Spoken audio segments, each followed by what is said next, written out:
we're looking at some of the big names, and they're up about 0.25% for some of the Mag 7 names. And Jenny Horne, co-host of Next Gen Investing, is with me, and she's looking at Meta in the news again. And this is after the whole idea with OpenAI and Sam Altman. What's the very latest? Yeah, the latest after, of course, the noted divorce between the two by the Wall Street Journal yesterday, of course, that being Microsoft and OpenAI, is that right now, Meta is perhaps trying to poach some of its employees, that being then OpenAI, of course, right now. Everyone with an added focus on all things OpenAI. So the news does come.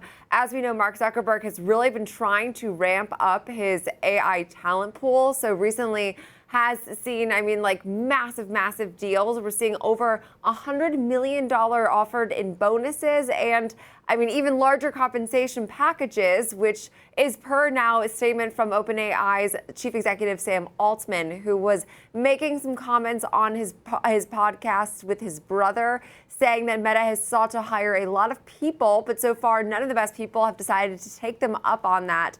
He said he's heard that Meta thinks of them as their biggest competitor, and their current AI efforts have not worked as well as they would have hoped, and he respects them being aggressive and continuing to try new things. So Meta did not respond to any of these commentaries from Sam Altman, but I do think that anytime you're saying something like you've sought to hire a lot of people and none of them have really taken them up on these offers, or none of the best ones have taken them up on these offers, I think goes to show that maybe Meta has been able to pull some people, and perhaps that's caught the attention of Altman. But Meta has once again delayed the release of its latest flagship AI model due to some concerns over its capabilities, according to another report we saw from the Wall Street Journal. Meanwhile, sources have also said Zuckerberg has become so frustrated with Meta's standing in AI that he's willing to invest now billions to accrue this top talent. We do know that last week we saw they dish out $14 billion roughly for a 49% stake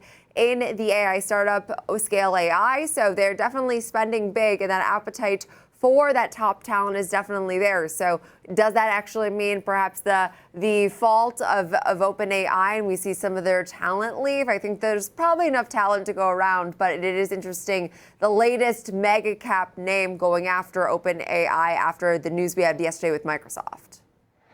So, I couldn't believe that there may be offers of $100 million for recruitment for, these folks to come over to Meta. I can't even fathom that kind of bonus or wooing, if you may. So it's pretty unbelievable. In the meantime, Meta's at close to $700. Argus raised its target to $790 today from $725. So tech is still the story going forward in the big picture, right? Tech is absolutely still the story in the big picture. I know today is Fed Day, but I would say arguably on any given day that these names and the biggest names in the market are as influential as any headline, anything we really get out of the hard or soft economic data, maybe second to any commentary we get on trade, but tech is still the most important. And if you're a believer in some of these all-time highs, capturing these all-time highs, we're close, but you need the participation of some of these biggest names. Those being NVIDIA, even Apple, Tesla, even as well as Microsoft and Meta and Alphabet and Amazon. So all that being said, I do think there's still a favorability. And Meta's platform shares, for example, are still up about 40% over the last 12 months. So even though we're not back to all-time highs in this name, we have at least gotten a bit closer, not in Microsoft levels, but we're off the highs by about 6%. So we're slowly seeing this nice recovery in shares.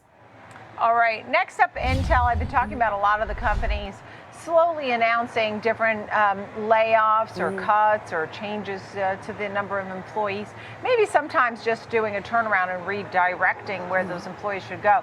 In this case, you've had some changes in the C-suite at Intel and the latest of cutting some staff, right?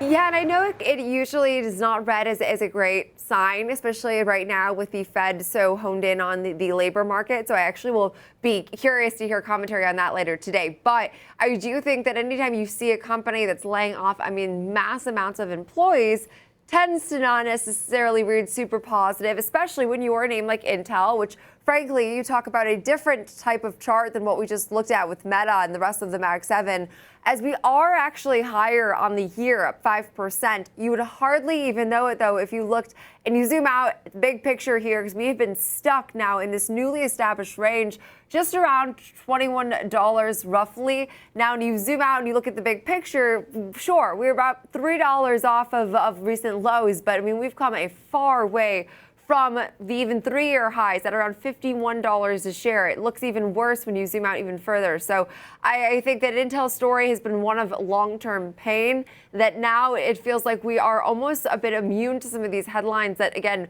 wouldn't read positive as a consumer. The street does tend to see this, I think, as more favorable. Their VP did say they plan to cut between 15 and 20% of their factory staff from July to meet their affordability challenges and current financial position. These are difficult actions, they said, but that right now they're trying to really drive pain to right now they're also trying to, of course, consider that this is driving pain to each individual. But they said that right now they declined to comment on specific memos, but reiterated the company will be treating its people with care and respect as they continue to complete this important work. And they are making decisions based on careful considerations for what's needed, as well as the future of their business. So definitely a very heartfelt message from the organization, but 15 to 20% is no small amount. And also, again, these are factory workers. These are employees who right now are seen as perhaps maybe non-essential, but obviously in a time when some of these jobs are becoming a bit more commoditized, I think this is a going concern. Not to say that this is, again, going to mean that we're going to see further pessimism in Intel, because I do think that there's a far disconnect between like the strength of the labor force, economically speaking, and then a name like Intel trying to right-size its costs. I mean, they can, both realities can exist. Intel can see this as good news. Well, it could, of course, not be good news for those 20% of these individuals. So Intel needs to find a way to right-size its ship. Not saying this is necessarily the way to do that, but a nice move today is signaling that perhaps the street reads as such. All right. Thank you, Jenny Horne. Good to see you.